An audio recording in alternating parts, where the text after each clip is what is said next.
Morning বন্ধুরা, তোমরা সবাই কেমন আছো? আশা করছি তোমরা সবাই ভালো আছো। আমরাও বেশ ভালো আছি। তা আমি এখান থেকেই ব্লগটি শুরু করলাম তোমাদেরকে সাথে নিয়ে। তোমরা আমার সাথে থেকো বন্ধুরা। আশা করছি ভিডিওটি তোমাদের ভালো লেগে থাকবে।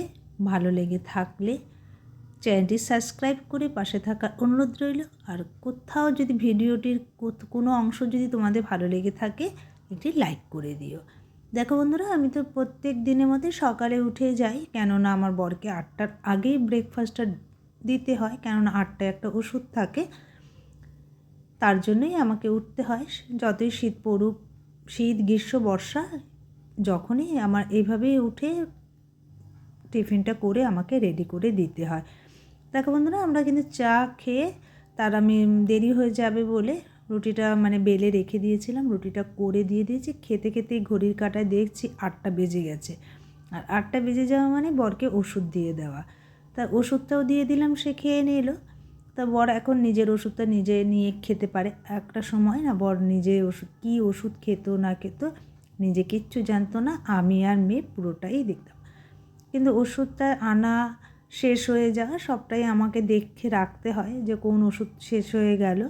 কারণ আমি বার করে করে রাখি যে এক একটা ওষুধে তো এখন 10টা করে ক্যাপসুল থাকে, 5টা দিন হিসাব করে আমার যায়। সেভাবে আমি হিসাব করে বার করে নিই, আর আমি দেখি যে এটা কত দিন যাবে, নইলে তো আমাকে সেই কলকাতা থেকেই আনতে হয়। তা দেখো বন্ধুরা, বর তো বেরিয়ে গেছে, সমস্ত কিছু রেডি করে দিয়ে দিলাম, বর চলে গেছে। সেই ফাঁকে আমি আবার বাজারেও বেরিয়ে গেছিলাম। বাজারে গিয়ে একটু মাছ নিয়ে চলে এসেছি। আজকে শুধু মাছেরই দরকার ছিল, সবজিটা যেহেতু ঘরে আছে। ওই মনে করতে করতে গেছি যে শুধু মাছটা আনবো, ওইটুকুই মনে আছে। আজকে না পেয়ারাটা আনা হয়নি, কেননা বলো তো, বর যদি একটু পেয়ারাটা ঘরে থাকে, একটা ফল তাও খেতে পারে। আর সেভাবে তো ফলটা দেওয়া হয় না, ওই আপেল পেয়ারা এরকমই থাকে। আর পেয়ারাটা, এখনকার পেয়ারাটা বেশ ভালো খেতে, এনে রাখলে পরে খেয়ে নেয় নিয়ে। তা দেখো, এখানে কিন্তু আমি মোটামুটি সমস্ত কিছু কেটে রেডি করে নিয়েছি। বাঁধাকপিটাও বয়েল করে নিলাম, আর আলু টালুগুলো আমি সবই সিটি মেরে নিয়েছি। আর এখনকার নতুন আলু না একটু ভালো করে সেদ্ধ করে না নিলে পরে যখন ঠান্ডা হয়ে যায় খাওয়ার সময় ঠিক ভালো লাগে না। দেখো, ভাতটা এখানটা বসিয়ে দিয়েছি। তো হয়ে গেলে ভাবছি আমি একটু স্নানটা করে পুজোটা করেই রান্নাটা করে নেব। কিছুটা আগিয়ে গেলে আমারই উপকার হবে কাজে। এখন শীতের ছোটোবেলা, আর যদি একটু দেরি হয়ে যায় স্নান করতে, শরীরটাও খারাপ হয়ে যাচ্ছে, কেননা প্রচণ্ড ঠান্ডা লেগে যায়, আর ঠান্ডা জলেই স্নানটা করা হয় বলে। তা দেখো, এখানে আমি জিরেটা আর আদাটা বেটে নিলাম, মাছের মশলা আর একটু বাঁধাকপিতেও দিয়ে দেবো। এখানে সমস্ত কিছু রেডি গুছিয়েই নিলাম। গুছিয়ে নিয়ে আমি রেডি করে নিচ্ছি। এই যে আজকে রান্নাঘর আমার কিছুই ছিল না, যখন আমার বিয়ে হয়ে আমরা সংসার করছি 1-2 ঘর, আর রান্নাঘর রান্না করতাম একটা সিঁড়ির নিচেই, কোনো মতে একটু রান্নাটা করে নিতাম। প্রথম অবস্থায় গ্যাসও ছিল না, স্টোভেই রান্না সেরে নিতাম। পরে আস্তে আস্তে গ্যাস হলো। এই রান্নাঘরটার আমার ভীষণই দরকার ছিল। যাই হোক, রান্নাঘরটা হলো, পায়খানা বাথরুমটাও করলাম আস্তে আস্তে। কিন্তু এই রান্নাঘর বলো, পায়খানা বাথরুম বলো, বাবা না কিছুই দেখে যেতে পারেনি। সেই বাবা 2টো ঘরই দেখে গেছে।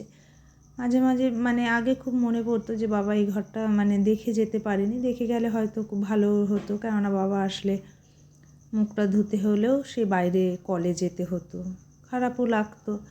আর এখন তো আমার ঘরের মধ্যেই বেসিন আছে, আর কোনো অসুবিধা নেই। মুখ ধুতে গেলে খাওয়া দাওয়া যাই করে, আমিও খুব কষ্টও করেছি। যাই, বাইরে বাথরুম ছিল অনেকটা দূরেই, বাথরুম বলো কল বলো পাম্প করে কাজ করতাম। তা এখন যাই হোক করেছি অনেক কষ্ট করে। জানি না আর কিছু করতে পারবো কি না, কেননা এখন যেমন আর্থিক অবস্থা, যা আয় করা হয় সংসারটা কোনো মতে চলে, তারপরে আবার ওষুধ খরচা তো বিশাল একটা অঙ্কের ওষুধ খরচা চলে। আগে মানুষ বাঁচুক, তারপরে না সব কিছু। তা চলো তোমাদের সাথে আমি একটু দেখাই রান্নাটা কী করবো আজকে। এই দেখো, বাঁধাকপি বয়েল করে নিয়েছি, আর আলুগুলোকে ধুয়ে নিয়ে বয়েল করে আবার ধুয়ে রেখেছি, আর মাছটাকে হলুদ লবণ মাখিয়ে নিয়েছি।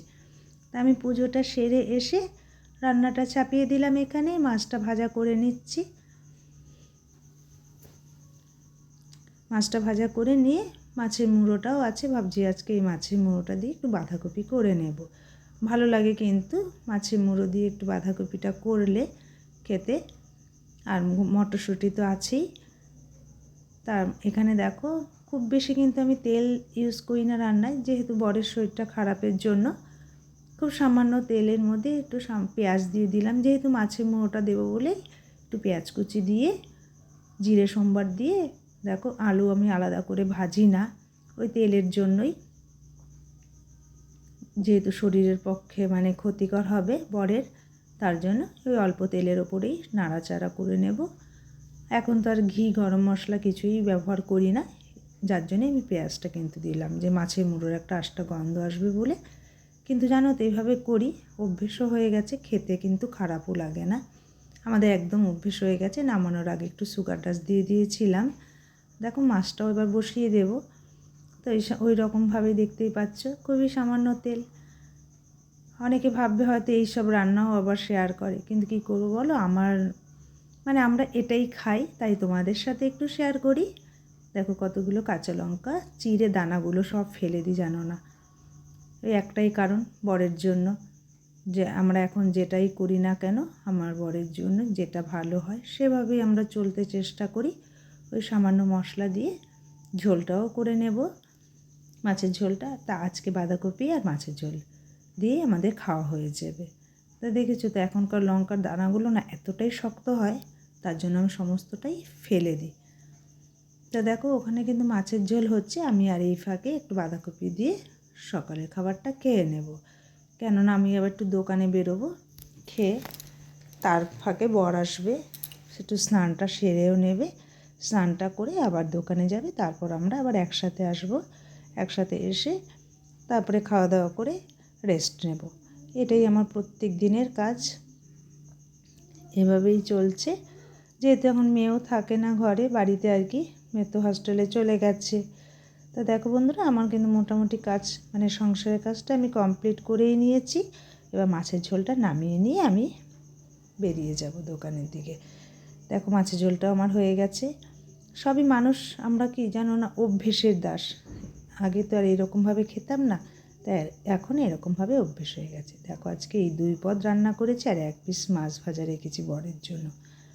দেখো আমি কিন্তু দোকানে চলে এলাম, আমি বসবো, বর চলে যাবে বাড়িতে, পরে আবার আসবে। দেখো বন্ধুরা, অনেকটা সময় কিন্তু কেটে গেছে।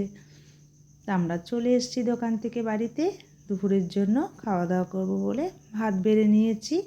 তো বরকেও এখানে দিয়ে দিচ্ছি, আমিও নিয়ে নিচ্ছি। আমরা সেভাবে বাটিতে বাটিতে নেই না, বর খুব একটা পছন্দও করে না, বলে 2জন মানুষ খাই, এখান থেকে নিয়ে খাওয়া হয়ে যাবে, কোনো অসুবিধা হয় না। আমি দেখো আমার চোখটা এত কানা হয়ে গেছে, আমি চশমা ছাড়াও খেতে পারি না, বর তাই বলছে। বলছি না গো, খুব অসুবিধাই হয় আমার, তার জন্য আমি আবার চশমাটা পরে নিলাম। তাই বন্ধুরা, আমরা এখানে একটু খাওয়া দাওয়া করে নিই। তবে কিন্তু আমাদের এইসব মানে এইভাবে রান্না করি, খারাপ হয় না খেতে। খেয়ে নিই দুজনে মিলেই। এবার ধরো বরের সামনে যদি আমি একটু তেল মশলা খাই, কিন্তু বরের খারাপ, এটা উচিতও না আমার, তার জন্য আমরা দুজনে একসাথে এইভাবেই রান্না করে খাই। দেখো বন্ধুরা, আবারও বিকেলবেলা, মানে এখন সন্ধ্যেটা এখনও হয়নি, দেয়া হয়নি আমার, তার ফাঁকে ভাবলাম জামা কাপড় তো সবই শুকিয়ে গেছে, এবার এগুলোকে একটু ভাঁজ করে নিই, কেননা অনেকটা জামা কাপড়ই রয়ে গেছে, সেই আগের দিন ঘুরতে গেছিলাম, সেই জামা কাপড়গুলো ভাঁজ করা হয়নি, ওগুলো ভাঁজ করে আলমারিতে দিয়ে দেব, মানে রেখে দেব।